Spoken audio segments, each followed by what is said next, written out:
Bisa dilihat teman-teman, ruangan kita sekarang sudah dimeriahkan dengan adanya bola-bola, dengan adanya hadiah. Nah, sama seperti ibadah Natal ya, atau enggak momen Natal. Pasti di mana itu kita selalu membicarakan tentang hadiah diberikan, atau kita memberikan hadiah kepada orang. Nah, ini thanks juga tuh kepada tim dekor kita ya, dan kawan-kawan. Yang pastinya semua tidak akan terjadi tanpa bantuan teman-teman semua. Ya. Oke, langsung saja saya mulai dengan khotbah saya yang berjudulkan The True Meaning of Christmas. Right, The True Meaning of Christmas. Nah, teman-teman, apa sih arti di balik Natal? Apakah esensi di balik Natal tersebut? Apakah Natal itu cuma membicarakan tentang kelahiran Tuhan Yesus Kristus? Jadi setiap tahunnya Tuhan Yesus lahir terus tuh. Tuhan Yesus lahir, Tuhan Yesus lahir, Tuhan Yesus lahir, nggak pernah grow up-nya. Apakah seperti itu? Atau mungkin momen Natal ini membicarakan sebuah acara besar atau event di mana mal-mal besar mungkin atau hotel atau tempat keramaian sedang merayakan ibadah Natal dan diakuin di seluruh dunia. Yang pastinya wanita pasti tahu nih, di mal-mal ada spanduk yang besar berjulukan sale, discount up to 50%. Langsung wanita semangat tuh. The Christmas spirit, ada semangat Natal ya. Oke. Atau mungkin momen Natal itu membicarakan satu tokoh atau satu pasukan lah kalau misalnya dibilang ya, dengan mempersiapkan hadiah atau mempersiapkan barang-barang untuk diberikan kepada anak-anak ataupun orang. Yang pastinya ada naughty list dan good list. Nah, kalau misalkan Natal seperti itu, saya mau nanya, jemaat Glow Youth di sini semua, apakah banyaknya di naughty list atau di good list nih namanya? Ayo, nanti ketemu Santapit atau siapa itu? Oke, langsung saja teman-teman. Mari kita baca di ayat Alkitab di Matius 1:18 sampai 25. Matius 1:18 sampai 25. Saya bacakan.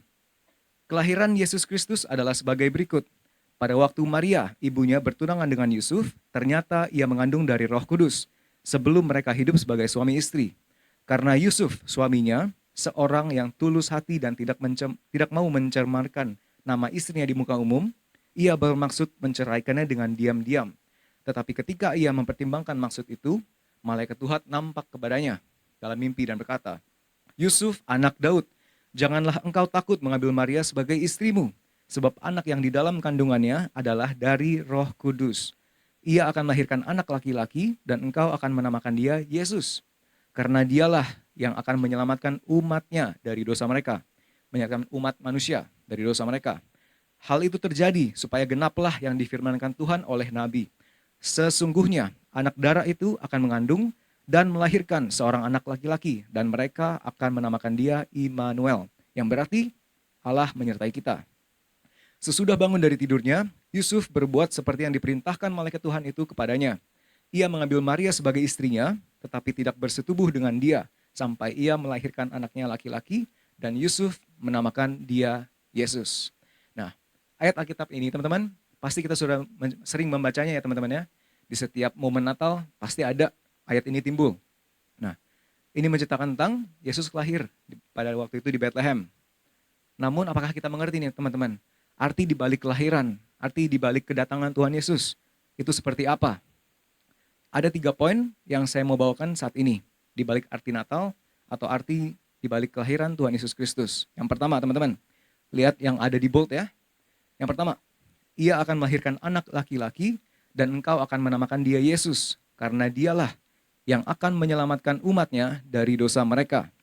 Nah, yang pertama teman-teman, Tuhan datang untuk menyelamatkan umat manusia. Tuhan menyelamatkan umat manusia dari dosa kita semua. Ya. Di dalam penyelamatan Tuhan kepada manusia, ada damai sejahtera. Seperti yang tertulis, bisa?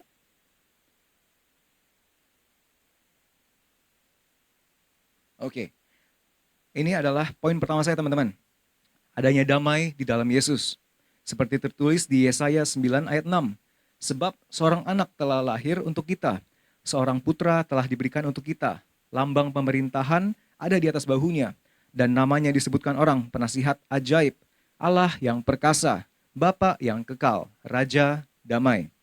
Nah teman-teman, dari ayat Alkitab ini, kita juga bisa belajar teman-teman, bahwa Tuhan datang ke dalam dunia untuk menyelamatkan umat manusia, yang di dalamnya pasti ada damai sejahtera. sesuai dengan Raja Damai. Nah, teman-teman, yang seperti kita ketahui dulunya sampai sekarang, banyak artis, banyak orang ternama, orang dipandang, mungkin karena tahta, kuasa, atau mungkin harta yang banyak, itu tidak mempunyai damai sejahtera di dalam hidupnya, melainkan harus mengakhiri hidupnya dengan tragis. Ya, banyak yang kita dengar. Nah, akan tetapi lihat teman-teman, damai sejahtera tidak bisa dibeli dengan apapun. Ya, tidak bisa dibeli dengan uang sebanyak apapun, tidak bisa. Dengan harta, dengan tahta, dengan kuasa, itu tidak bisa menjamin adanya damai sejahtera di dalam hidup manusia. Nah, terus teman-teman bilang, Sam, kata siapa uang yang banyak tidak bisa memberikan damai sejahtera? Nggak pernah dengar ya, uang yang banyak itu bisa memberikan kita kebahagiaan. Apa yang kita mau, apa yang kita mau kejar, apa yang kita impikan dalam mimpi kita bisa beli, kita bisa dapatkan, kita bisa raih dalam sekejap saja. Apakah betul teman-teman seperti itu? Oke, mungkin ada betulnya. Ataukah mungkin teman-teman pernah mendengar quotes ini? Money cannot buy you a happiness. Masih pernah dengar quote ini teman-teman? Money cannot buy you a happiness. Apakah di zaman sekarang masih relevan? Atau masih sesuai? Nah, terus teman-teman mengatakan, yes, money cannot buy you a happiness. Yes, I agree with you. I totally agree with you. But money can give you ton of happiness. Lihat teman-teman, dengan uang memang tidak bisa memberikan kamu kebahagiaan, akan tetapi bisa memberikan kamu banyaknya kebahagiaan, ya, dengan godaan duniawi, dengan ajaran-ajaran duniawi yang mementingkan kepuasan hidup kita. Nah, ingat teman-teman, yang paling penting adalah satu quotes ini yang bisa kita belajar. Money is numbers, and numbers never end. If it takes money to be happy, your search for happiness will never end. Saya artikan ya teman-teman. Money is numbers. Uang hanya membicarakan sebuah angka-angka, ya. Dan numbers never end. Angka itu tidak akan pernah habis, selalu berkelanjutan, infinity. If it takes money to be happy, jika diperlukannya uang untuk mencari kebahagiaan, untuk mencari sukacita, untuk mencari kesenangan, your search for happiness will never end. Pencarian kebahagiaanmu, pencarian sukacitamu, pencarian kesenanganmu di dalam dunia ini tidak akan kalian dapatkan, karena selalu berkekurangan, tidak akan puas, teman-teman. Ya, nih, satu-satunya damai sejahtera, satu-satunya sukacita, kesenangan, ya, ada di dalam Yesus Kristus, teman-teman. Seperti juga dikatakan di Yohanes 14 ayat 27, damai sejahteraku kutinggalkan bagimu, damai sejahteraku kuberikan kepadamu, dan apa yang dikuberikan tidak seperti yang diberikan oleh dunia kepadamu. Janganlah gelisah dan gentar hatimu, teman-teman. Ya, Tuhan datang untuk menyelamatkan orang, kita semua, dari dosa kita. Seharusnya kita yang menanggung dosa kita sendiri, teman-teman. Ya, nih, kita semua manusia di dalam gereja ini adalah manusia semua berdosa. Ya, jika kita mau dipakai Tuhan menjadi berkat bagi banyak orang, bisa saja teman-teman. Ya, jangan sampai karena aksi kita dari masa lalu kita, dari perbuatan kita yang mungkin kalau bisa dibilang suram, kelam, atau mungkin bad experience lah yang kita alami. Jangan jadikan itu sebuah alasan untuk tidak ikut Tuhan, teman-teman. Ya, nah, kita datang ke gereja, kita memuji dan menyembah Tuhan, kita mendengarkan firman Tuhan serta melakukannya, kita melayani pekerjaan Tuhan. Karena dengan melayani kita sedang menyempurnakan pertobatan kita. Nah, jadi itulah yang harus kita lakukan di dalam gereja, di dalam hidup kita, teman-teman. Ya, jangan sampai Tuhan menyelamatkan umat manusia, sudah diberikan damai sejahtera, namun kita malah udah take it for granted, kita nggak ngapa-ngapain aja. Kita harus melakukan pekerjaan Tuhan, harus melakukan firman Tuhan juga, teman-teman. Ya, jangan sampai juga kita yang sudah diselamatkan dari dosa kembali berbuat dosa lagi, karena terlalu enak tuh di dalam dosa itu. Seolah-olah itu dosa yang dibikin sama setan, yang ditawarkan oleh setan, itu selayaknya dibungkus, ditata sedemikian rupa, sehingga adanya ketertarikan, adanya kesenangan, adanya kepuasan akan dosa. Tetapi ingat teman-teman, di balik ketertarikan akan dosa, di balik kesenangan akan dosa, pasti ada kehancuran dalam hubungan, pasti ada kehancuran dalam relasi kalian, bersama keluarga, bersama teman, bersama siapapun, ya, surroundings kita. Nah, dosa pun yang kita ketahui bukan selayaknya setan yang kita ketahui yang ditawarin itu bukan seperti setan yang kita nonton di film-film, ya, yang serem-serem dan segala macam ya, long dress, yang mungkin nggak kerawat rambutnya sampai nggak tahu sepanjang apa, ya. Setan yang nyata adalah apa teman-teman?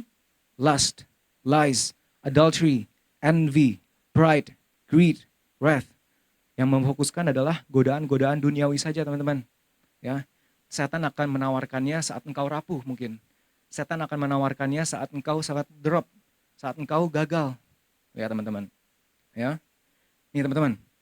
Yang tadi saya bilang, di balik ketertarikan akan dosa, di balik kesenangan pasti ada kehancuran.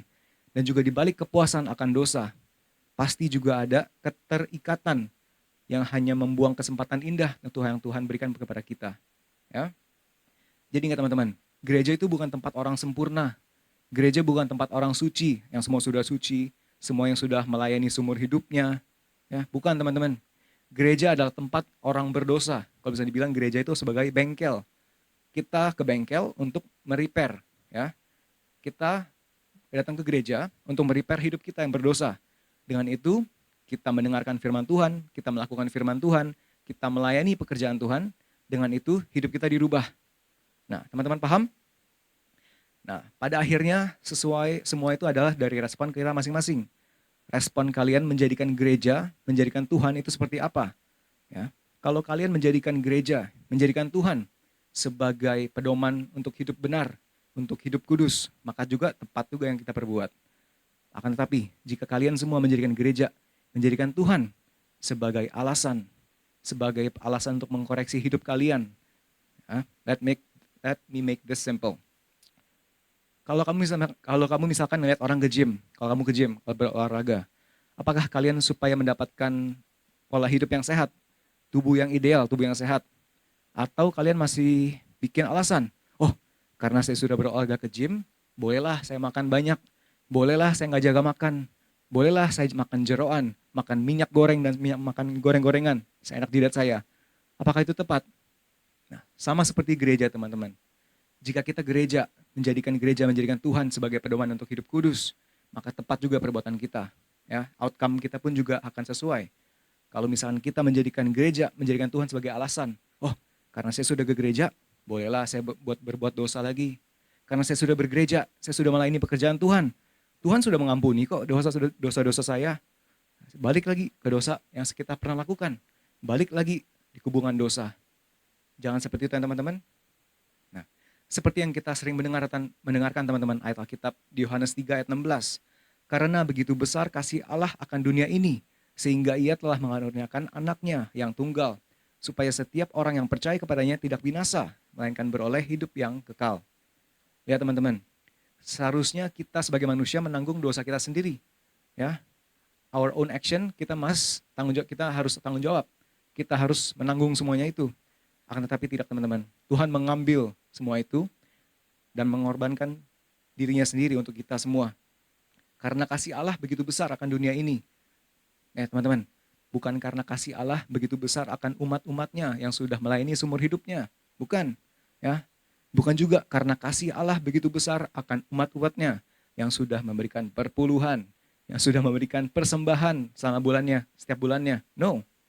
Ya, karena begitu besar kasih Allah akan dunia ini, semua kita, manusia, semua kita itu diberikan damai sejahtera. Kita diselamatkan oleh Tuhan, ya. Karena karena kasih, unconditional love. Tuhan menyelamatkan setiap orang yang percaya kepadanya, sehingga manusia yang percaya kepadanya tidak akan binasa, melainkan beroleh hidup yang kekal. Now, the next point. Kita berlanjut ke kedua, penyertaan umat manusia, teman-teman. Nah, seperti yang tadi dikatakan di ayat Alkitab Matius, sesungguhnya anak darah itu akan mengandung dan melahirkan seorang anak laki-laki, dan mereka akan menamakan dia Immanuel, yang berarti Allah menyertai kita. Allah menyertai umat manusia. Nah, sama juga nih teman-teman, yang kita sering dengar di Ulangan 31 ayat 6. Kuatkan dan teguhkanlah hatimu. Janganlah takut dan jangan gemetar karena mereka. Sebab Tuhan Allahmu, dialah yang berjalan menyertai kita semua, teman-teman. Ia tidak akan membiarkan engkau dan tidak akan meninggalkan engkau. Nah, terus di balik penyertaan Tuhan, buat apa kita khawatir, teman-teman? Buat apa kita harus ada keraguan di dalam hidup kita, di dalam hati kita? Ya. Dari terjemahan Inggris Ulangan 31 ayat 6, ini lebih sesuai, teman-teman, saya bacakan. Be strong and of a good courage. Fear not, nor be afraid of them. For the Lord your God, He it is that does go with you. He will not fail you, nor forsake you. Ya teman-teman ya. For the Lord your God, sebab Tuhan Allahmu, He it is that does go with you. Dialah yang berjalan kemanapun, kapanpun, kemanapun kau berada. Dia selalu bersamamu, teman-teman. Dia selalu menyertaimu. Ya. He will not fail you. Tuhan tidak akan pernah menggagalkan engkau, teman-teman. Ya. Nor forsake you. Juga tidak akan pernah meninggalkan engkau. Jadi buat apa kita khawatir? Buat apa kita keraguan? Ada keraguan di dalam hati kita. Tuhan menyertai kita kemanapun dan kapanpun kita berada. Namun, di balik penyertaan Tuhan, Tuhan mengizinkan kita harus melewati kesusahan. Harus melewati beban hidup, rintangan. Supaya kita bisa belajar. Supaya kita bisa berakar kuat di dalam Tuhan. Tidak mengandalkan kekuatan manusia. Ya. Ingat teman-teman, selama kita berbicara, selama kita melihat dengan mata kepala kita sendiri, kita tidak pernah bisa mendengar suara Tuhan. Kita tidak pernah bisa untuk melihat Tuhan bekerja di dalam hidup kita. Ya. Atau mungkin terkadang kita rasanya, kita nggak bisa, kita rasa itu berjalan dengan sendiri. Ya. Kita tanpa mendengar suara Tuhan nyata, tanpa ada bukti nyata bahwa Tuhan sedang bekerja. Namun teman-teman, ingat, itulah yang Tuhan mau. Karena kita percaya, karena kita berjalan dengan percaya. For we walk by faith, not by sight. Bukan dengan penglihatan kita sendiri. Apa yang kita lihat berarti itu nyata. No. Ya, kalau Tuhan beda bekerjanya. Yang kita butuhkan adalah kita berserah penuh. Kita doakan, kita komunikasikan kepada Tuhan. Nah, Tuhan pun juga akan memberikan yang kita mau, yang kita harapkan di saat yang tepat. Bukan di saat yang kita maunya. Ya. Seperti bulan lalu kita membahas waktu Tuhan atau God's timing. Terkadang kita memaksakan Tuhan untuk ikut waktunya kita. Ya, Tuhan. Terus teman-teman komplain, ada yang komplain. Tuhan, saya kan sudah melayani di gereja. Saya kan sudah melakukan perbuatan baik sesuai dengan firman Tuhan. Saya kan sudah melakukan ini, melakukan itu, melakukan kebaikan. Nah, sekarang kok harapan saya lewat doa, kok Tuhan nggak jawab? Kok Tuhan nggak kasih? Harus adil dong Tuhan, gitu. Terus teman-teman kecewa kepada Tuhan. Apakah seperti itu tepat, teman-teman? Tuhan sengaja untuk menerlambatkan semua yang kita harapkan. Tuhan sengaja mau menerlambatkan yang kita harapkan dalam doa kita, yang kita mau, ya. Ada purpose-nya, ada tujuannya, supaya kita bisa belajar, supaya kita bisa diajar, one step at a time, one day at a time. Ya teman-teman, kita harus bersandar kepada Tuhan. Jangan berjalan menghidupi ini dengan keyakinan kita sendiri, dengan apa yang kita lihat sendiri. Fokus kepada Tuhan, ya. Kita pun juga nggak usah khawatir teman-teman, seperti yang kita sering mendengarnya. Di Matius 6 ayat 34, yang mengatakan, sebab itu janganlah kamu khawatir akan hari besok, karena hari besok mempunyai kesusahannya sendiri. Kesusahan sehari cukuplah untuk sehari. Buat apa kita khawatir teman-teman? Burung-burung di udara tidak pernah menabur, tidak pernah menuai, tidak pernah mengumpulkan makanan, ya. Namun selalu diberi makan oleh Bapaknya di surga, oleh Bapa kita di surga. Nah, kita diciptakan serupa dan segambar dengan Tuhan. Masakan kita tidak diperhatikan? Masakan kita tidak dijawab permohonan harapan kita? Ya, someday, at some point, Tuhan akan bekerja di saat yang tepat, ya, teman-teman. Nah, jadi penyertaan Tuhan dalam hidup kita itu enggak selalu yang kita mau, teman-teman. Nah, saya ulangi ya. Jadi nih, kalau misalkan kita kira penyertaan Tuhan ada nyata, berarti itu adalah wish kita, harapan kita langsung digenapi oleh Tuhan. Ternyata bukan itu teman-teman. Ya. Terkadang juga persepsi orang terhadap penyertaan Tuhan adalah kemakmuran. Apa itu? Punya uang banyak, uang yang nggak pernah habis, uang yang berjibun kalau misalnya dibilang. Apalagi barang-barang yang berharga, rumah mewah, atau mungkin memiliki kendaraan yang ternama tuh, yang logo kuda jingkrak, tahu? Hah? Ah udahlah, daripada kudanya berdiri terus kasihan capek, udah mendingan nggak usah lah, forget it, ya. Mendingan kuda yang biasa juga boleh kan, kuda tanpa logo. Nah, padahal nih teman-teman, penyertaan Tuhan di dalam hidup manusia adalah karunia untuk bisa menikmati kesempatan untuk hidup, menikmati kesempatan untuk bisa bernafas. Kita nggak harus bayar oksigen dan tabung oksigen dan segala macam teman-teman. Kita bisa diberikan damai, kita bisa diberikan kesempatan untuk bisa menikmati apa yang Tuhan berikan kepada kita dalam surroundings kita, dalam kita makan, minum, kita pakai. Semua itu adalah pemberian dan penyertaan Tuhan. Nah, next, poin terakhir adalah ketaatan kepada perintah Tuhan. Nah, poin ketiga ini adalah ketaatan kepada perintah Tuhan. Yang saya ambil dari Matius juga, karena Yusuf suaminya, seorang yang tulus hati dan tidak mau mencemarkan nama istrinya di muka umum, ia bermaksud menceraikannya dengan diam-diam. Tetapi ketika ia mempertimbangkan maksud itu, malaikat Tuhan nampak kepadanya dalam mimpi dan berkata, Yusuf anak Daud, janganlah engkau mengambil Maria sebagai istrimu, sebab anak yang di dalam kandungannya adalah dari Roh Kudus. Sesudah bangun dari tidurnya, Yusuf berbuat seperti yang diperintahkan malaikat Tuhan itu kepadanya. Ia mengambil Maria sebagai istrinya, tetapi tidak bersetubuh dengan dia sampai ia melahirkan anaknya laki-laki dan Yusuf menamakan dia Yesus. Tenang teman-teman, ini bukan hadiah kok. Ini aman-aman. Ini nanti kita akan bereksperimen nih ceritanya ya. Harus melakukan something different. Itu nanti saja teman-teman ya. Balik lagi. Dari ketaatan kepada perintah Tuhan, kita bisa mengetahui dari ayat Alkitab ini teman-teman. Yusuf tetap melakukan perintah Tuhan. Yusuf taat kepada Tuhan. Dengan ia taat, ia mendapatkan keharmonisan di dalam kebersamaan. Loh, kok bisa sih teman-teman?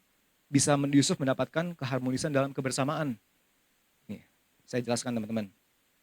Waktu itu Maria sudah ada kandungan di dalam Maria, sudah ada kandungan Yesus.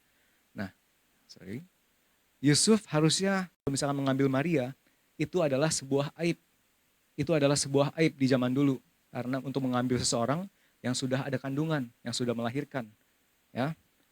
Akan tetapi lihat teman-teman, Yusuf tidak melihatnya seperti itu. Yusuf tidak melihatnya sebagai aib, melainkan ia fokus kepada Tuhan. Ia taat kepada perintah Tuhan untuk mengambil Maria dan merawatnya side by side. Yang nantinya melahirkan satu-satunya juru selamat, Yesus Kristus. Ya teman-teman, tanpa ketaatan Yusuf kepada perintah Tuhan, mungkin outcome-nya atau hasil akhirnya tidak akan seperti sekarang.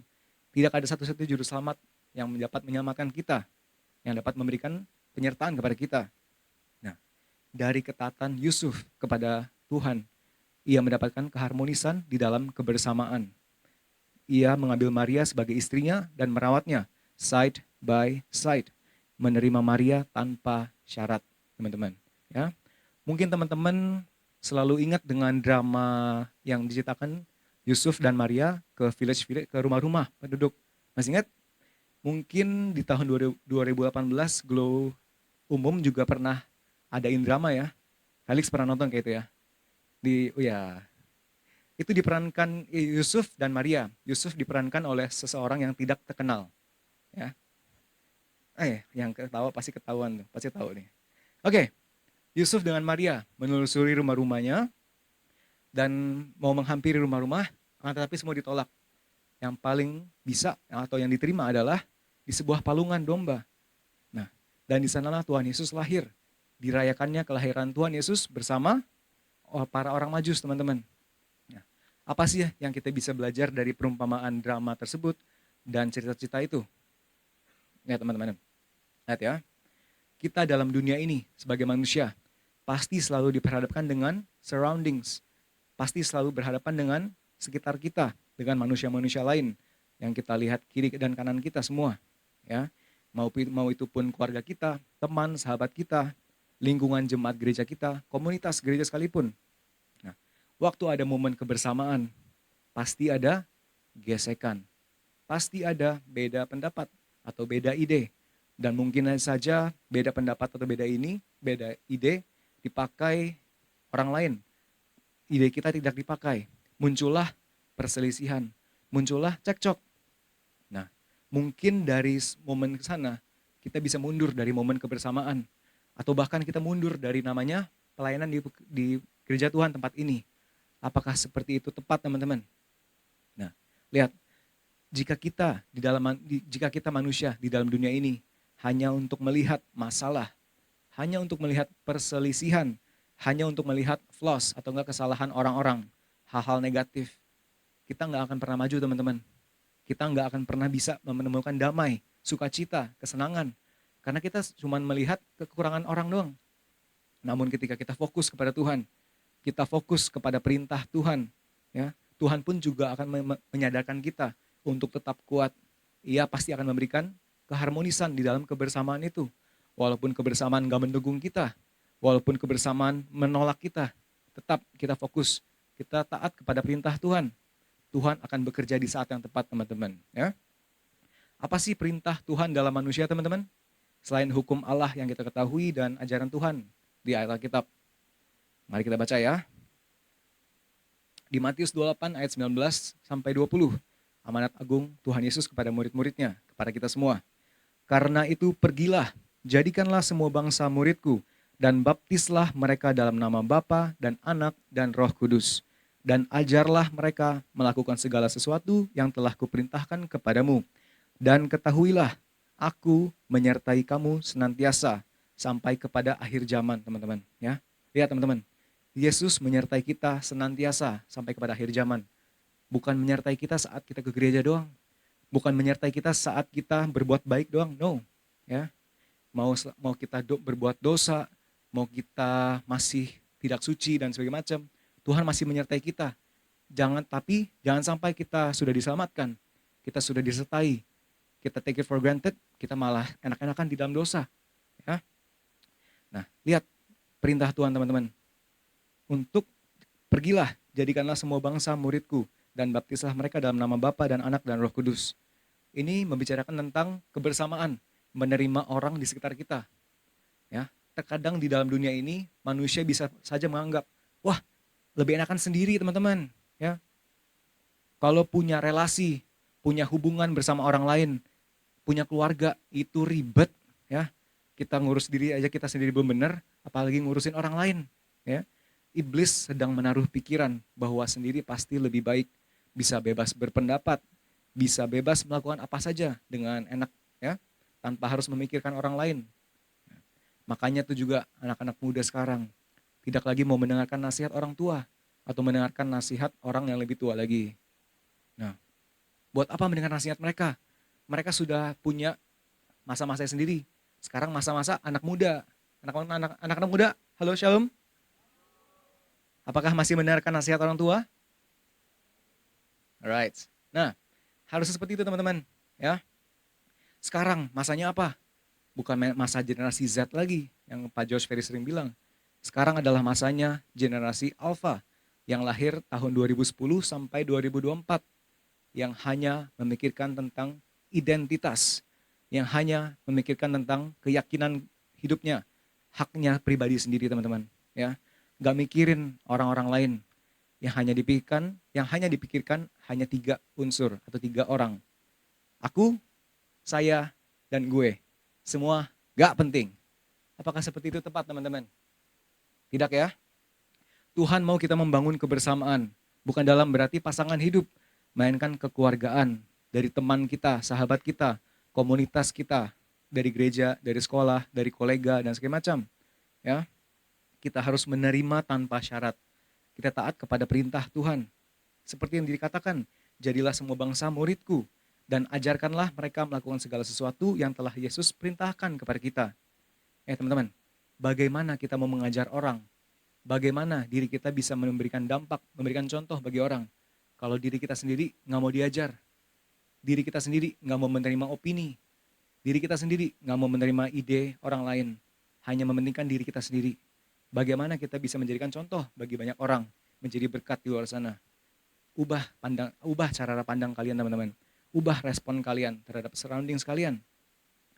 kebahagiaan sebuah hubungan bukan diukur dari yang kita harapkan sekitar kita dapat kita rubah. Saya ulangi ya. Nih, misalkan saya ada sekitar surrounding saya di sini. Kalau saya misalkan mau bahagia, berarti saya harus dapat merubah sekitar saya sesuai yang saya mau. Baru saya suka cita, baru saya bisa bahagia. Apakah itu tepat teman-teman? Tidak ya teman-teman ya. Yang Tuhan mau, yang tepat adalah cara kita merubah mindset, cara kita merubah pikiran kita, cara pandang terhadap sekitar kita. Apakah kita melihat sekitar kita hanya kekurangan, hanya sebagai hal negatif, atau mungkin sebagai hal positif, kesempatan untuk bisa menerima, bersyukur, dan pastinya menghargai dan menerima tanpa syarat. Ya teman-teman. Nah, sebagai akhir dari sermon ini, saya pun juga ingin memberikan pandangan. Felix, boleh bantu tolong? Yes. Ya, tepuk tangan untuk Felix dulu, ayo.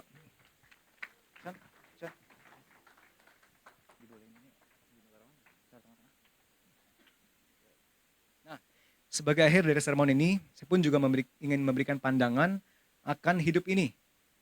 Yes.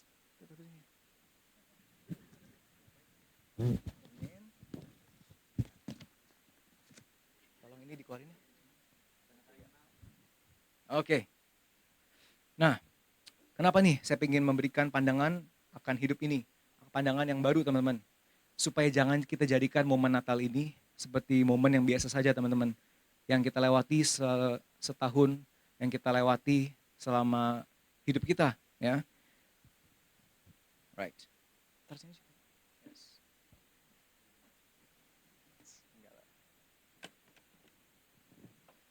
Sabar ya teman-teman ya. Ini pun juga pendeta harus berinovasi nih. Nggak boleh monoton. Right. Nah teman-teman, fokuskan kepada dua kotak ini teman-teman. Ya, dua kotak di tengah ini. Felix, dan kemana-mana. Terus di sini. Ya, oke. Kotak-kotak ini mencerminkan hidup kalian. Mencerminkan hidup kalian masing-masing ya. Misalkan ini hidup A, ini hidup B. Ya. Dan hidup yang diberikan Tuhan secara cuma-cuma ini, kita sudah diselamatkan, kita sudah disertai, kita bisa taat perintah Tuhan dan segala macam, diberikan keharmonisan dalam kebersamaan. Akan tetapi hidup ini selalu membicarakan bagaimana kita mengisinya, bagaimana kita mengisi, bagaimana kita mengutamakan, bagaimana kita memprioritaskan hidup kita sebagai apa. Udah siap? Oke. Nah Felix, boleh bantu saya ya. Silakan tuang bola ini, ke dalam kotak ini. Yes, semuanya. Bagus, good job. Nah, bola-bola ini kelihatannya bagus ya teman-teman ya. Penuh dengan warna, penuh dengan model-model, motif dan segala macam. Bola-bola ini mencerminkan hubungan kita, hubungan bersama keluarga, hubungan bersama teman, hubungan bersama kolega, hubungan bersama komunitas, hubungan bersama guru-guru kalian dan dosen-dosen dan mungkin kolega, ya. Dan apakah hidup ini hanya membicarakan tentang hubungan? Enggak teman-teman, ya. Kita pun juga bisa mengisinya dengan, silakan. Nah ini dulu, pakai yang itu, yes, betul. Pelan-pelan ya. Ini arts and craft ya, sekalian nih. Ayo, semua boleh. Sini. Jangan salah. Di sini. Oke, ayo. Nah, kedua adalah batu kerikil teman-teman. Ya. Oke, kedua adalah batu kerikil teman-teman. Batu kerikil ini mencerminkan apa sih teman-teman? Batu kerikil ini mencerminkan adalah passion kita, karir kita, studi kita, ya. Apa yang kita harapkan dalam wish kita dan segala macam, ya. Apakah hidup ini hanya mementingkan keluarga? No. Apakah hidup ini hanya mementingkan hubungan bersama relasi, pasangan, hubungan teman? No. Ada juga karir, ada juga studi, ada juga passion dan hobi kalian teman-teman. Oke. Next. Apakah hidup ini serasanya full teman-teman? Apakah full? Mungkin sudah full banget ya kelihatannya ya. Akan tetapi lihat teman-teman, apakah kita masih bisa mengisi hidup ini? Dengan apa? Pasir? Yang ini. Right. Kita bisa mengisi hidup ini dengan our daily needs and wants. Apa yang kita perlukan pada hari itu, apa yang kita makan, apa yang kita minum saat itu, ya. Apa yang kita mau kejar, apa yang kita mau raih dalam hidup ini. Itu semua ada di dalam pasir ini, teman-teman. Sampai penuh boleh? Right. Nah, oke. Apakah hidup ini sudah full, teman-teman? Nah, apakah hidup... Nah, belum. Ini udah sampai mentok ini, belum. Waduh. Nah, cukup. Nah, apakah hidup ini hanya membicarakan tentang ini doang, teman-teman? Hubungan, relasi, dengan juga karir, studi, passion kalian, dan juga apa yang kalian mau, apa yang kalian dapatkan, hari itu juga our daily needs and wants. Apakah hidup ini serasa pantas, teman-teman? Apakah pantas? Apakah pantas, teman-teman? Oh, ternyata belum tepat, teman-teman. Di manakah Tuhan di dalam hidup kalian? Di manakah Tuhan dalam hidup kalian? Di mana saatnya Tuhan bisa bekerja, bisa melakukan pekerjaannya di dalam hidup kalian? Kalian bisa melupakan Tuhan, ya. Jangan juga kalian lupakan Tuhan di dalam hidup kalian. Jangan juga kalian mengisinya dengan apa yang kalian harapkan terlebih dahulu. Apa yang kalian lihat, apa yang kalian mau, kalian langsung kejar. Kalian isi pasirnya dulu. Kalian isi pasir, nextnya kita mengejar karir kita. Kita mengejar studi kita. Diisi dengan kerikil. Apakah kita masih bisa mengisi dengan bola-bola? Apakah kita masih bisa mengisi dengan hubungan keluarga kita? Hubungan dengan relasi kita? Kemungkinan tidak bisa ya teman-teman ya. Nah, let's say, ini adalah bola berongga dan saya mencerminkan ini sebagai Tuhan di dalam hidup kalian. Alex? Oke, mainkan. Yes, bola-bolanya. Nah, kalau misalnya teman-teman lihat tadi teman-teman, dengan adanya Tuhan di dalam hidup kalian, terus saya bilang, terus teman-teman komen, Tuhan, bagaimana saya bisa mempunyai hubungan dengan keluarga saya? Bagaimana saya bisa mempunyai hubungan dengan teman saya, relasi saya? Sedangkan hidup saya cuma hanya melayani Engkau Tuhan, melayani pekerjaan Engkau, berbuat firman Tuhan dan segala macam. Ternyata enggak teman-teman. Seperti yang dikatakan di ayat Alkitab teman-teman. Ya, seperti di Matius 6 ayat 33. Tetapi carilah dahulu kerajaan Allah dan kebenarannya, maka semuanya itu akan ditambahkan kepadamu. Carilah Tuhan terlebih dahulu dan kebenarannya, maka semuanya itu akan ditambahkan. Apa itu semuanya teman-teman? Hubungan bersama keluarga, hubungan bersama relasi teman-teman kalian. Ya, boleh. Ayo, saya kocok-kocokin. Sean, boleh bantu juga? Yes. Nah, kalian sudah bisa mendapatkan hubungan bersama hubungan keluarga, hubungan pasangan kalian. Sekarang teman-teman lihat, kita masih bisa mengisinya dengan karir kita. Kita masih bisa mengisi dengan studi kita, dengan passion kita, dengan hobi-hobi yang kita mau lakukan. Karena ingat teman-teman, tanpa passion, tanpa hobi, hidup ini hanya hambar teman-teman. Ya. Oke. Terus lagi. Ya, habisin. Siap. Oke. Nah, apakah berhenti sampai di sana doang teman-teman? Apakah Tuhan cuman mampu untuk memberikan kita hubungan bersama keluarga? Apakah Tuhan cukup hanya mampu memberikan kita ke karir, studi? Ayo, Sholix, yang terakhir, silakan. Ini. Ternyata enggak teman-teman. Tuhan masih bisa memberikan kita apa yang kita makan. Tuhan masih bisa memberikan apa yang kita minum. Tuhan masih bisa memberikan apa yang kita pakai. Saat itu juga Tuhan bisa memberikan yang kita harapkan per hari ini, per hari ke depannya, dan sehari selanjutnya teman-teman. Ya, Tuhan bisa mempersiapkan apapun untuk kita, asalkan kita percaya kepada Tuhan, asalkan kita ikut dengan Tuhan, asalkan kita prioritaskan Tuhan terlebih dahulu dalam hidup kita. Ya teman-teman. Nah sekarang lihat, hidup B full gak? Apakah sudah full? Full ya? Apakah hidup A atau hidup B yang lebih pantas untuk Anda contoh di dalam hidup kalian? Hidup A, Kalian mementingkan semuanya yang duniawi lihat, akan tetapi lupakan Tuhan.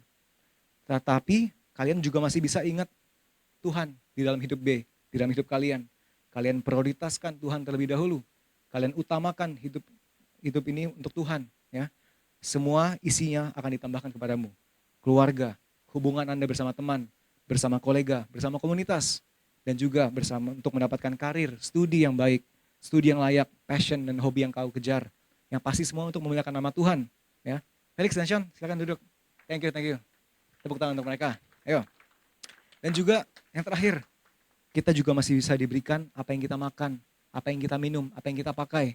Jadi di dalam hidup ini, jangan sampai timbul kita kekhawatiran, keraguan. Tuhan, kalau saya misalkan ikut Engkau Tuhan, hidup saya sudah full, bagaimana saya bisa mempunyai waktu untuk hubungan bersama keluarga, bersama mendapatkan karir, mendapatkan apa yang saya mau makan dan pakai, sesuai yang di Alkitab. Ya, karena itu aku berkata kepadamu, janganlah khawatir akan hidupmu, akan apa yang hendak kamu makan dan minum. Janganlah khawatir pula akan tubuhmu, apa yang hendak kamu pakai. Bukankah hidup itu lebih penting daripada makanan, dan tubuh itu lebih penting daripada pakaian? Ya, jadi jangan ada timbul kekhawatiran, jangan ada timbul dalam keraguan. Jika kita ikut Tuhan, semua pasti akan direncanakan terbaik. Semua pasti akan diberikan di saat yang tepat, bukan di saat yang kita kehendaki, teman-teman. Ya. Nah, sebagai kesimpulan, biarlah momen Natal di tahun 2024 ini menjadi momen yang tidak seperti biasanya, teman-teman. Ya. Bukan sebagai acara atau seremonial biasanya yang kita lakukan setiap tahunnya. Nah, yang pertama, Tuhan menyelamatkan umat manusia, menyelamatkan kita dari dosa kita. Ya. Di dalam penyelamatan manusia ada damai sejahtera kita temukan di dalam Tuhan. Yang kedua, teman-teman, kedatangannya itu juga memberikan kita pengharapan yang baru. Namanya pengharapan, pasti kita mengharapkan sesuatu, mengharapkan kita kepada seseorang. Kita menyertakan diri kita kepada seseorang. Tuhan menyertai kita, teman-teman. Ya. Allah Immanuel, Allah beserta kita. Yang ketiga, teman-teman, yang terakhir, momen kedatangan Tuhan Yesus membicarakan juga ketaatan kita kepada perintah Tuhan, kepada Tuhan. Ya. Mau dunia bilang tidak mustahil, mau dunia bilang susah, mau dunia bilang nggak mungkin, akan tetapi Tuhan mengubahkannya menjadi mungkin. Tuhan mengubahkannya menjadi mudah. Tuhan mengubahkannya menjadi nyata. Karena Tuhan ada bersama-sama dengan kita. Ia memberikan kita keharmonisan di dalam kebersamaan. Jika hidup kita mengutamakan Tuhan terlebih dahulu, maka semua akan ditambahkannya ke kita. Kiranya renungan singkat ini memberkati kita semua. Amin. God bless.